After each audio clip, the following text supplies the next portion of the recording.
नमस्कार. आज आपण एका पंचकर्माच्या रिव्ह्यूबद्दल जाणून घेणार आहोत. आपल्याकडे सर आहेत. सर त्यांचा थोडक्यात परिचय देतील आणि त्यांना काय त्रास होता ते थोडक्यात सांगतील. मी डॉक्टर एस.व्ही. काकडे पाटील आडगावकर. मी इथं पंचकर्म करण्यासाठी आलो होतो आणि इतकं काही कफ वात पित्त तयार झालं होतं की मला जागेवर बसणं सुद्धा मुश्किल झालं होतं. परंतु सरांकडे येऊन मी पंचकर्म केलं. अगोदर स्वेदन आणि बस्ती याचे उपचार 8 दिवस केले. त्याच्यापासून मला बराच काही फायदा झाला आणि त्याच्यानंतर आता विरेचन चालू केलेलं आहे सरांनी. मला एकदम त्याच्यापासून रिलीफ मिळतोय. माझ्याकडं सांगायचं तात्पर्य म्हणजे मला अगोदर बीपीचा त्रास होता. बीपीचा त्रास पण कमी झाला आणि पूर्ण मेडिकल टेस्ट केले होते मी लॅबमध्ये. त्याच्यामध्ये बऱ्याचशा गोष्टी वाढलेल्या होत्या. त्याच्यामध्ये कोलेस्ट्रॉल वाढलेलं होतं. तिथून काही मेडिसिन खाऊन बरेच काही प्रकार वाढलेले होते.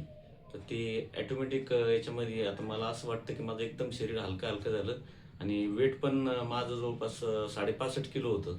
आता ते असं माझा एक अंदाज आहे की 61-62च्या दरम्यान असायला पाहिजे. आणि विरेचनमध्ये सर म्हटले की अजून 2-3 किलो कमी होईल. तर सरांच्या उपचारानं मला बराचसा फायदा झाला. कारण मी एकदम आता फ्री वाटतंय मला. टोटल आपल्याला किती टक्के फरक पडलाय? आता जवळपास 70 ते 80% फरक पडला. सरांचं आपण पंचकर्म जे केलं, शरीर शुद्धी जी पंचकर्म केली, त्याच्यामध्ये आपण बस्ती या पंचकर्माच्या पॅकेजमध्ये स्नेहन म्हणजे सर्वांग स्नेहन, स्वेदन म्हणजे बॉडी मसाज आणि स्टीम बाथ हे पूर्वकर्म केलं. पादाभ्यंग म्हणजे फूट मसाज केला शब्दोद्गृताने. कांस्य थाळीच्या यंत्रानं फूट मसाज केला.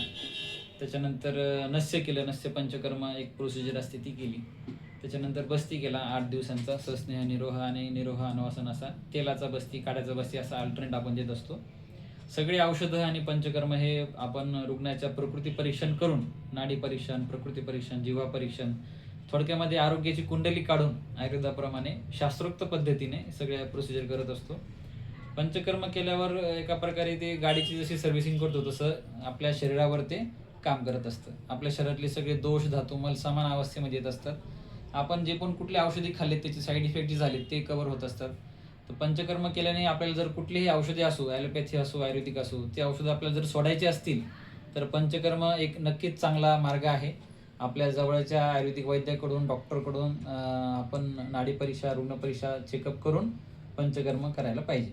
पंचकर्म हे स्वस्थ व्यक्तीमध्ये सुद्धा करता येतात. ज्याला कुठलाही आजार नाही त्याला सुद्धा करता येतात आणि करायला पाहिजे. आणि आजारी व्यक्तींना आजारानुसार कुठलंही पंचकर्म कधीही करता येतं. तर सर, आपल्या या अनुभवाबद्दल आपण जे शेअर केलं त्याबद्दल खूप खूप धन्यवाद.